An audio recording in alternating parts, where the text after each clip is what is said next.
आज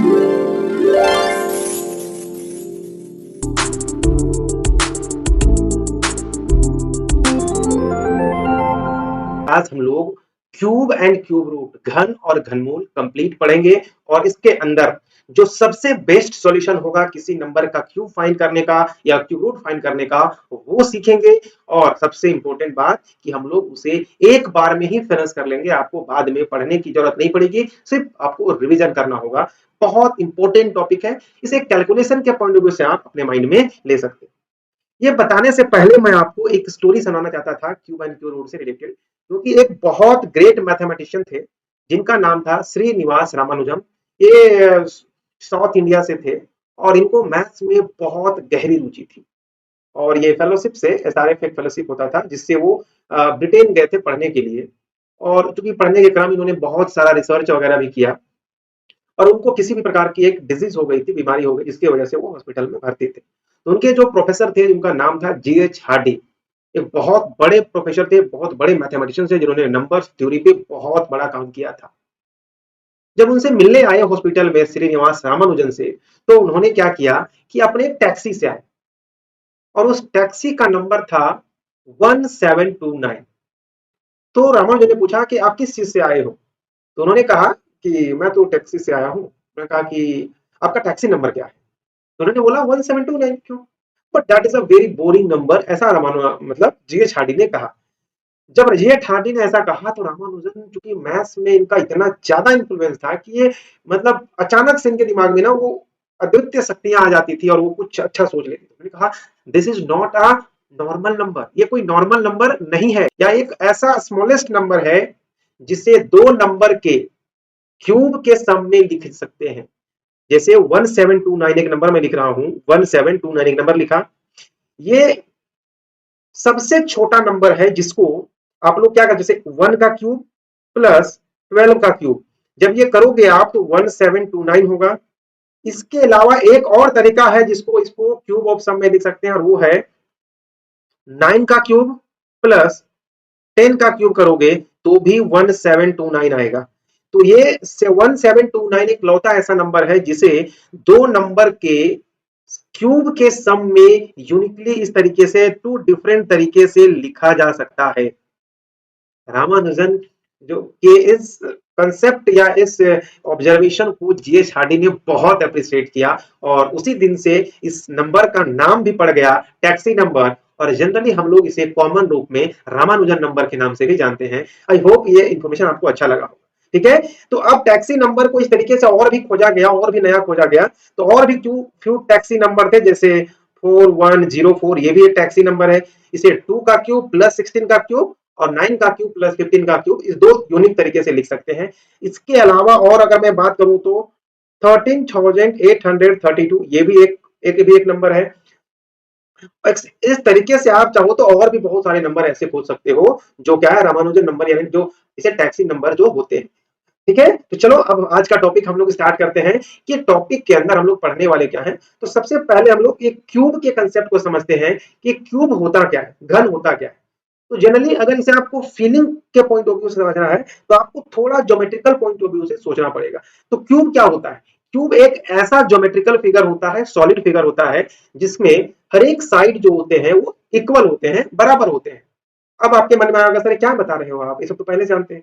अभी मैं ना थोड़ा सा आपको फीलिंग दिलाना चाह रहा हूं कि आप क्यूब नंबर को कैसे फील करते हो। राइट, जैसे अगर आप एक क्यूब ले लो, अगर आप एक क्यूब लो तो क्यूब में क्या होता है, एक थ्री डायमेंशनल शेप होता है या नहीं? थ्री डायमेंशनल शेप है ये देखो, ये क्या है, क्यूब है। और एक ऐसा क्यूब है जिसका जो साइड है, हर एक साइड जो होता है वो क्या होगा, सेम होता है। और अगर इसका साइड अगर 1 हो ना, तो इसे हम लोग बोलते हैं यूनिट क्यूब। क्या बोलते हैं इसे? यूनिट, इसे यूनिट क्यूब कहा जाता है। ठीक है, जैसे एग्जांपल के लिए ये देखो, जैसे मैंने यहाँ पे बनाया एक क्यूब है जिसका ये साइड 1 यूनिट है, ये भी हाइट भी 1 यूनिट है और ब्रेथ भी 1 यूनिट है, तो बोलेंगे ये क्या है, एक यूनिट क्यूब। ठीक है, यानी एक प्रकार का ये यूनिट है। जैसे बोलते हैं ना 5 केजी, 10 केजी, 20 केजी, उसी तरीके से क्यूब का यूनिट क्या होता है कि कोई नंबर है ना, कोई भी नंबर जिसका डायमेंशन जो हो, लेंथ ब्रेथ और साइड तीनों इक्वल हो जाए, तो उसे बोलते हैं हम लोग क्यूब, है ना। तो यानी पहला नंबर जो क्यूब नंबर बोलेंगे क्या होता है, 1। 1 क्या होता है, क्यूब नंबर होता है। क्यों? क्योंकि वन लेंथ का अगर आप क्या बनाओगे, एक क्यूब बनाओगे जिसका लेंथ भी वन हो, ब्रेथ भी वन हो और हाइट भी वन हो, तो एक क्यूब बन जाएगा। इसीलिए वन क्या होता है, एक क्यूब नंबर है। उसी तरीके से अगर आप हर एक साइड को टू ले लो, अगर आप हर एक साइड को टू ले लो, तो ये बनने वाला देखो, ये वन और ये वन टू हो गया, ये भी वन और ये वन टू हो गया, यानी यहां से यहां टू, या और यहां से यहां भी टू है। तो अगर टू टू टू है तो इसका वॉल्यूम कितना हो जाएगा, टू इंटू टू हो जाएगा, यानी 8 हो गया। यानी अगर टू लेंथ का अगर कोई साइड लेते हो तो आपका वो जो क्यूब बनेगा उसका वॉल्यूम 8 हो जाएगा, यानी 8 जो हुआ वो क्या हुआ, क्यूब नंबर हुआ। ठीक है, 8 क्या हुआ है, क्यूब नंबर। इसी प्रकार से अगर आप और भी ज्यादा लेते हो, 3 लेते हो, अगर 3 यूनिट लेंथ लेते हो तो हाइट भी इसका 3 होगा, 1 2 3, और ब्रेथ तो 3 है, देखो 1 2 और 3, यानी ये 3 का क्यूब हो जाएगा ना। इसका वॉल्यूम निकालेंगे तो वॉल्यूम क्या होता है, length into breadth into height, तो क्या हो जाएगा, 3 3 होती है 27। ये जो 1 है, ये जो 8 है और ये जो 27 है, तो आई थिंक ये कलर ठीक से विजिबल नहीं हो रहा होगा ना, मैं थोड़ा कलर चेंज कर लेता हूं। चलो, हाँ, आई थिंक मैं सोच रहा हूँ कि ये जो यहाँ पे जो मैंने 1 लिखा, यहाँ पे इसके लिए मैंने 8 लिखा और इसके लिए मैंने 27 लिखा, राइट, ये 27 लिखा रखा है। तो ये 1 8 और 27 क्या है, ये किसी नंबर का क्यूब ही तो है, यानी एक ऐसा क्यूब जिसका लेंथ ब्रेथ और हाइट से हम लोग उसको क्या किए, कॉरस्पॉन्डिंग 1 2 3 से हम लोग ने रिप्रेजेंट कर दिया। ठीक है, तो अब हम लोग एक नेक्स्ट पॉइंट में आते हैं कि आखिर परफेक्ट क्यूब क्या होता है, यानी पूर्ण घन संख्याएं क्या होती है। तो अब जो कंसेप्ट मैंने अभी सिखाया उसी कंसेप्ट का अगर यूज करें तो कोई भी क्यूब जो होगा वो परफेक्ट क्यूब कब होगा, जब किसी भी एक चीज को 3 बार कंसेक्यूटिवली मल्टीप्लाई किया जाए। जैसे अभी मैंने बताया था कि अगर कोई नंबर 1 साइड का था और इसे अगर कंसेक्यूटिवली 3 बार मल्टीप्लाई कर दो, 1 इंटू 1 और मैंने बताया था ये क्या होता है, 1, तो जो पहला क्यूब नंबर होता है वो क्या होता है, 1 होता है, राइट। अब बात करते हैं कि अगर 2 का क्यूब कर देंगे तो क्या होगा, अगर 2 का क्यूब कर देंगे तो 2 को 3 बार कंसेक्यूटिवली मल्टीप्लाई करना होगा, एंड 2 2 जा 4 एंड 2 इक्वल टू 8, तो ये हो गया, ये भी क्यूब नंबर हो गया। तो हमें क्या समझ में आया कि परफेक्ट क्यूब तब बनेगा जब किसी भी नंबर को 3 टाइम कंसेक्यूटिवली क्या किया जाए, मल्टीप्लाई किया जाए। तो ऐसे में आप कुछ नंबर देख सकते हैं, जैसे 1 है, तो 1 का क्यूब क्या होगा, 1 को 3 बार मल्टीप्लाई करने पे 1 ही आता है। 2 का क्यूब क्या होगा, 2 का क्यूब 8 होता है, 2 को 3 बार मल्टीप्लाई करने से। 3 का क्यूब 27, 4 का क्यूब 64, 5 का क्यूब कितना होता है, 5 का अगर आप क्यूब करोगे तो 125 होता है। 6 का कितना होता है, आई थिंक 216 होता है। 6 36 इंटू 6 कितना होगा, 36 का 6 3 6 216 ही हो रहा है। हाँ, 7 का क्यूब कितना होता है, आई थिंक 343 होता है। 8 का 512 होता है, ऐसे करके करोगे तो 10 का 1000 होता है। तो कम से कम आपको 10 तक का तो क्यूब पता होना चाहिए। और आता कैसे है, अगर आपको याद नहीं है तो जिसका क्यूब आपको पूछा जाए उसको बस क्या करो, 3 बार मल्टीप्लाई कर दो, उसी नंबर को 3 बार मल्टीप्लाई कर दो, यानी 3 टाइम, जैसे यहाँ पे मैंने किया है। ठीक है, इसके अलावा अगर 11 12 का, तो 11 का क्यूब होता है 1331, 12 का होता है 1728, 13 का 2197, ऐसे करते हुए मैंने 20 तक लिख दिया।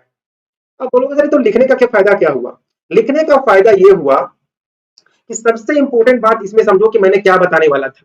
इससे क्या क्या चीज हम लोग ऑब्जर्व कर सकते हैं, सबसे पहले वो देखो। जब हम लोग यहाँ पे क्यूब निकाल रहे थे सारे नंबर का, सारे नंबर का जब हम लोग क्यूब निकाले तो क्या मिला, देखना ध्यान से।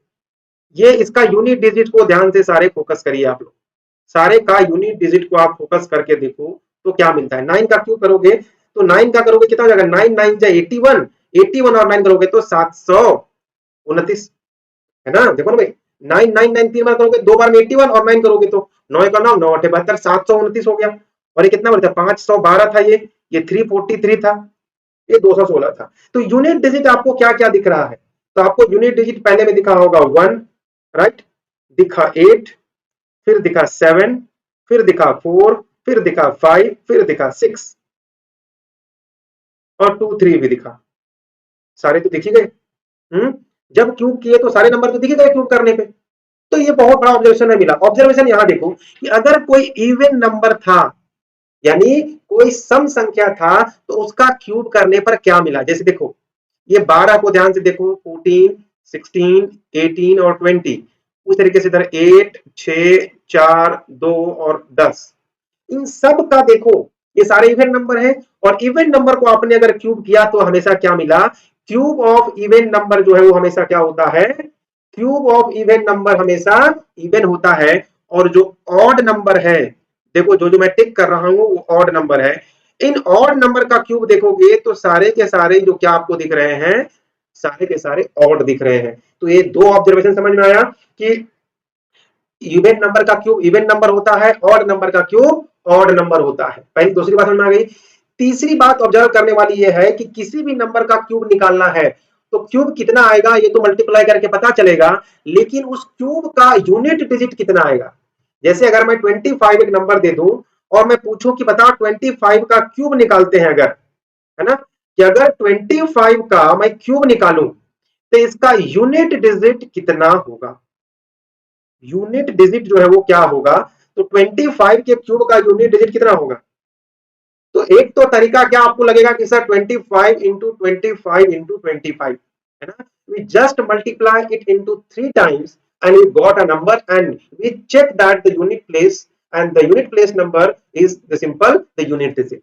Okay, so but यहाँ प्रॉब्लम क्या है कि आप इसे इतना लंबा काम क्यों करोगे, क्योंकि मैंने बताया कि मल्टीप्लाई करने का मतलब जब मल्टीप्लाई करते हैं हम लोग तो जो लास्ट में यूनिट को यूनिट से मल्टीप्लाई करने के बाद उसके नीचे तो फिर कुछ आता नहीं है, आता है क्या, नहीं आता। तो इसीलिए अगर कितना भी बड़ा नंबर है और अगर उसका क्यूब करना है और उसका यूनिट डिजिट पता करना है तो सिर्फ उसके यूनिट नंबर का क्यूब कर लो, और यूनिट नंबर का 5 का क्यूब होता है 125, तो इसका यूनिट क्या हो जाएगा 5। आप इस तीनों को मल्टीप्लाई करना, मल्टीप्लाई करने के बाद उसका यूनिट डिजिट आपको 5 ही नजर आएगा। तो सिंपल रूल ये निकाल के आपको माइंड में रखना है। एक तो क्या पता, जैसे मान ली 612 मैंने दे दिया और बोला कि इसका क्यूब करके बताओ कितना होगा, बट हमको बताना है पूरा क्यूब नहीं, सिर्फ यूनिट डिजिट आपको बताना है इसका कि इसका यूनिट डिजिट क्या होगा। हमने क्या बोला, बड़ा नंबर का क्यूब नहीं करना है, अगर यूनिट डिजिट पता करना है तो सिर्फ यूनिट डिजिट का क्यूब करो, और 2 का क्यूब 8 होता है और यूनिट इसका एक ही है तो एक ही यूनिट डिजिट हो जाएगा, और यही इसका क्या होगा, यूनिट डिजिट होगा। क्लियर हो गया। दो चीजें समझ आ गई कि इवन नंबर का cube even number, odd number का क्यूब ऑड नंबर, और अगर किसी नंबर का क्यूब निकालना है तो उसका यूनिट डिजिट अगर पूछा जाए तो आपको क्या करना है, सिर्फ आपको उसके यूनिट प्लेस को 3 टाइम मल्टीप्लाई करके जो आंसर आएगा उसका यूनिट डिजिट ही उस बड़े नंबर का यूनिट डिजिट के इक्वल होगा। यहां तक कोई डाउट नहीं है। चलो अब हम लोग आगे बढ़ते हैं और कुछ क्वेश्चन ट्राई करते हैं और ये पता करते हैं कि इसमें से इसका यूनिट डिजिट क्या होने वाला है। तो जो नंबर कुछ दिए गए हैं इनका यूनिट डिजिट आपको बताना है कि यूनिट डिजिट क्या होगा। तो हमने क्या बोला, पहला नंबर ये है, ठीक है। अगर इसका क्यूब, तो अब आपको पूछ रहा है कि इसका क्यूब करिए, पहले इसका क्यूब करिए और क्यूब करने के बाद इसका यूनिट डिजिट बताइए। तो हमने क्या बोला कि अगर इसका यूनिट डिजिट आपको निकालना हो तो क्या करो, सिर्फ जो यूनिट प्लेस पे है उसका क्यूब कर दो और वही आंसर होगा। तो 1 का 3 करोगे तो ये आएगा। कोई भी नंबर आप ले लो, जैसे मान लो एक मैं लेता हूं 149, तीसरा क्वेश्चन लेता हूं 149, इसके क्यूब का यूनिट डिजिट बताना है क्या होगा। तो सिर्फ बोला मैंने 9 का कर लो, और 9 का कितना होता है, 9 का कितना बताया था मैंने, 729, ये बताया था ना। 9 9 81 और 81 9 होता है 729, तो यूनिट डिजिट क्या आ गया इसका, 9 ही इसका यूनिट डिजिट आ गया। क्लियर है। बाकी और भी क्वेश्चन है, 53 है, मान लो 8 नंबर का एक और कर देते हैं। तो 53 का क्यूब है, लेकिन आपको यूनिट डिजिट फाइंड आउट करना है तो सिर्फ यूनिट डिजिट का क्यूब कर लो तो होता है 27, और 7 इसका यूनिट डिजिट, इसलिए आंसर हो जाएगा हमारा 7। तो किसी भी नंबर का unit digit easily find out कर पाओगे। एग्जाम में आता है क्वेश्चन तो आप बहुत आसानी से करना है कि कोई भी नंबर देगा, बोलेगा इसको पहले क्यूब करिए और बताइए इसका यूनिट डिजिट क्या आएगा, तो सिर्फ उस नंबर के यूनिट डिजिट को क्यूब कर लो और बता दो। इसलिए मैंने कहा कि 1 से लेकर 9 तक के नंबर को आपका क्यूब याद होना जरूरी होता है, तभी आप इस काम को बहुत आसानी से कर पाएंगे। नेक्स्ट कंसेप्ट में हम लोग आते हैं, कुछ पैटर्न देखते हैं जो जनरली यहां हम लोगों को दिखता है क्यूब में। क्या है, एडिंग कंसेक्यूटिव ऑड नंबर, और कंसेक्यूटिव ऑड नंबर को ऐड करेंगे। ऑड नंबर को याद, ऑड का मतलब कौन सा नंबर होता है, इसे 1 हुआ, 3 हुआ, 5 7 9 11 13 15 17 19, ये सारे क्या है, ऑड नंबर है। कह रहा है कंसेक्यूटिव ऑड नंबर को ऐड करो। तो मान लो पहला ही ऑड नंबर लिया तो 1 आ गया, इसके बाद आगे का ऑड नंबर क्या है, 3 है और 5 है, फिर दो कंसेक्यूटिव ऑड नंबर मैंने ले लिया तो क्या मिल गया, 5 और 3 8 हो गया। अच्छा 1 को हम लोग 1 का क्यूब लिख सकते हैं, बोलो हाँ बिल्कुल। 8 को क्या लिख सकते हैं, 2 का क्यूब, 2 का क्यूब 2 टू जा 4 टू जा 8, जी बिल्कुल। अब आगे क्या ऑड नंबर लो, दो तो ये हो जाएगा ना, तो 7 9 11, ठीक है, कितना हो जाएगा क्या बताओ, जोड़ोगे तो 27, और ये 3 का क्यूब आ गया। उसी प्रकार से अब आगे देखो 13, है ना, 15 17 19, कितना हो जाएगा 4 का क्यूब, होगा कि नहीं? 4 का क्यूब कितना होता है 64, इसको जोड़ोगे तो 64 ही आएगा, जोड़ के देखो। तो बोलोगे तो इसमें पैटर्न क्या हुआ, पैटर्न बताइए।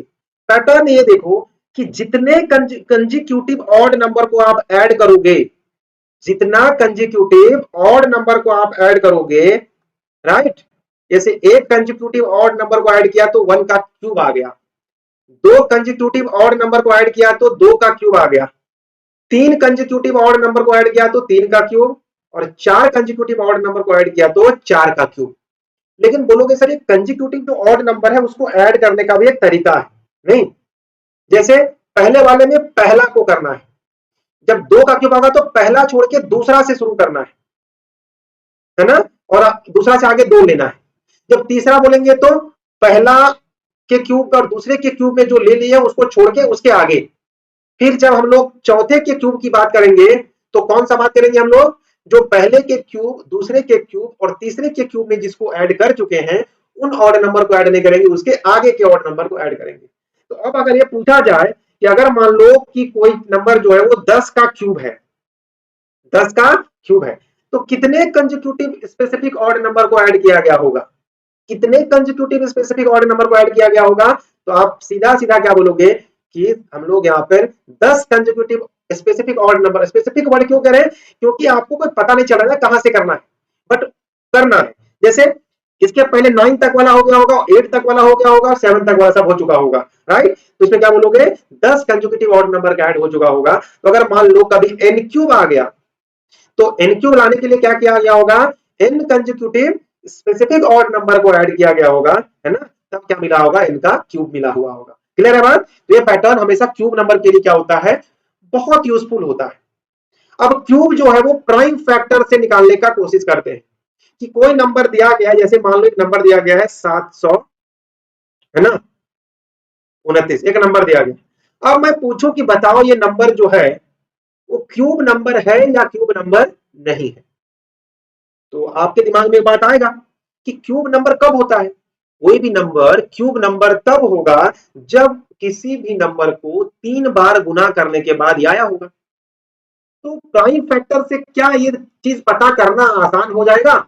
जी बिल्कुल आसान हो जाता है। अगर आप प्राइम फैक्टर का यूज करेंगे, यानी अभाज्य गुणनखंड का प्रयोग करेंगे, तो आप बता सकते हैं कि दिया गया जो नंबर है वो परफेक्ट स्क्वायर है या नहीं है।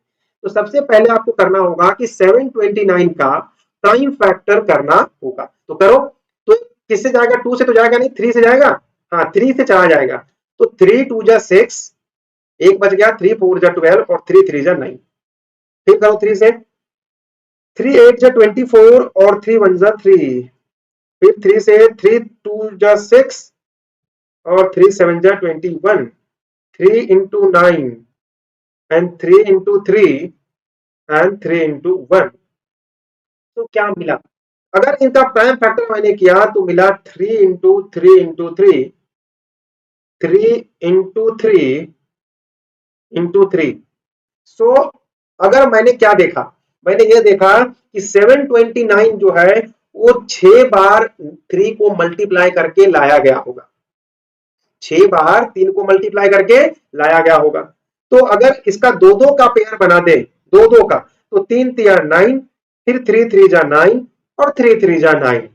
तो अब ये और ये सेम ही है, बोलो हाँ। देखो ये जो 729 है वो 9 इंटू 9 इंटू 9 को मल्टीप्लाई करके बनाया गया। इसका मीनिंग क्या हुआ, इसका मीनिंग ये हुआ कि ये जो परफेक्ट क्यूब है उसके डेफिनेशन को सेटिस्फाई कर रहा है। क्यों? क्योंकि परफेक्ट क्यूब का डेफिनेशन ही था कि जब किसी नंबर को 3 बार गुना किया जाए तो वो परफेक्ट क्यूब बन जाता है। तो देखो 729 को 999 को मल्टीप्लाई करके लाया गया होगा। इसका मतलब ये हुआ कि 729 इज ए परफेक्ट क्यूब। क्या होगा ये? परफेक्ट क्यूब है। ये परफेक्ट क्यूब है, पूर्ण क्यूब है।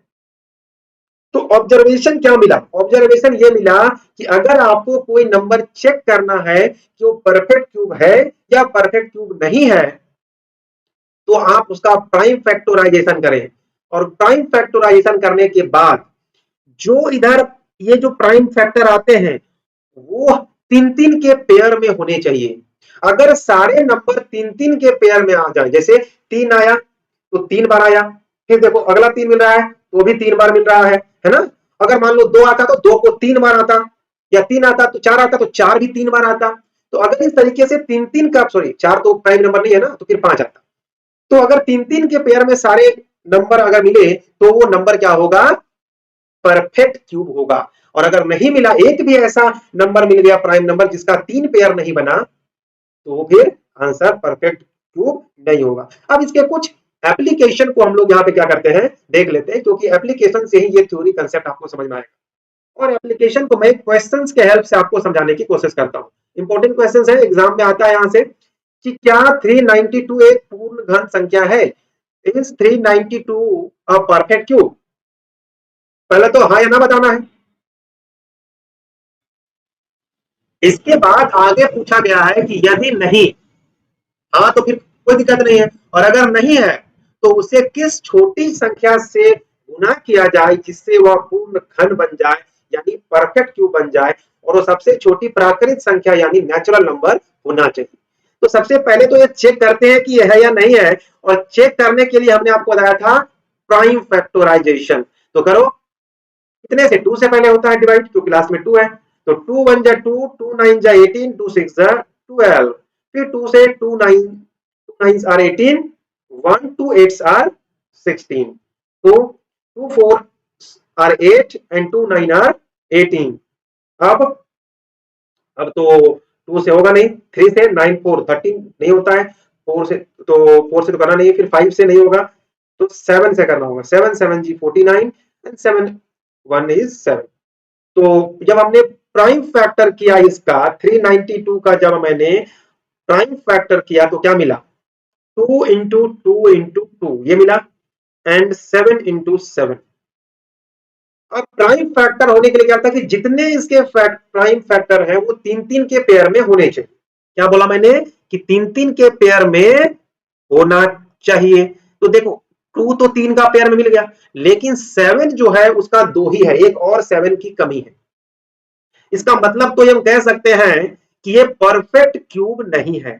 ठीक है, तो क्या लिखेंगे? 7 डज नॉट हैव या डजंट हैव, 7 डजंट हैव, है ना, हाँ 3, है ना, हैव 3 पेयर या 3 नंबर्स पेयर। ठीक है, 3 में नहीं है, नंबर के पेयर में नहीं है, तो क्या होगा? तो 392 क्या है? एक परफेक्ट स्क्वायर नहीं है। क्लियर हो गया? पहला आंसर मिल गया कि 392 परफेक्ट, सॉरी परफेक्ट क्यूब नहीं है। अब बात आते हैं कि ये नहीं है तो बताओ इसको कम से कम किस संख्या से मल्टीप्लाई कर दें कि ये परफेक्ट क्यूब हो जाए। तो बोलोगे जिसका पेयर नहीं बना उसी के से मल्टीप्लाई कर देंगे। तो बोलोगे कि 7 ही एक नंबर है, जैसे ही 7 यहां आ जाएगा तो इसका भी पेयर बन जाएगा और ये परफेक्ट क्यूब हो जाएगा। तो इधर भी 7 से मल्टीप्लाई करना पड़ेगा। तो 7 be the smallest natural number which should be multiply 392 we get a perfect cube।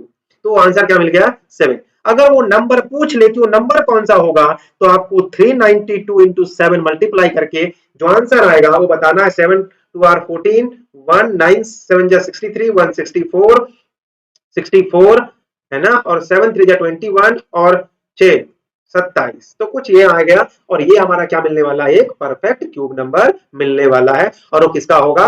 14 का होगा। क्लियर है? चलिए एक और इसी टाइप का मिलता जुलता क्वेश्चन है कि पूछा गया कि बताइए 53240 क्या परफेक्ट क्यूब है? तो इसमें सेम बातें हैं, है ना, सेम बातें हैं कि पहले तो आप चेक करो 53240, राइट, और बट इसमें पूछ रहा है कि क्या से डिवाइड कर देंगे कि ये जो होगा वो परफेक्ट क्यूब हो जाएगा, क्वोशिएंट जो है परफेक्ट क्यूब हो जाएगा। अगर नहीं है तो उसमें मल्टीप्लाई करने के लिए बोला था, इसमें डिवाइड करने के लिए पूछ रहा है कि क्या से डिवाइड करेंगे। काम सब कुछ सेम करना है, बस आंसर में थोड़ा चेंजेस है। तो पहले 2 से कर लो, तो 2 से 2, 2 दूना 4, 2 छक 12, 2 छक 12, 2 दूना 4 और 0। 2 से 2 एकम 2, 2 तिया 6, 2 तिया 6, 2 एकम 2, ये हो गया। फिर अगर हम बात करेंगे 2 से ही करते हैं, तो 2 5 जा 10, 2 बचे 10, 3 बच गया, अरे 2 छक 12 होगा ना, 2 छक 12 1, फिर 2 छक 12, 2 बचे 10, 2 बच्चे 10 हुआ ना। 2 बच्चे 10 और 2 बच्चे 10, कुछ यही आ रहा है क्या? देखो 2 छक 12, 2 छक 12, 2 बच्चे 10, 2 बच्चे 10। चलो आगे करो। फिर से करो, मतलब काम है, मेहनत लेबर करना होगा आपको। 2 3 जा 6, 2 3 जा 6, तो 2 से तो होगा नहीं, तो 5 से करो भाई अब। तो 5 1 जा 5, देखो यही गड़बड़ियां होती है। तो फिर आपको जो है सो यही गड़बड़ियां नहीं करनी है ना। ये आपको, सॉरी मैंने क्या कर दिया, आपको ये मिस्टेक जो है वो नहीं करना है। याद रखना कि आपको ये गलती नहीं करना है ना।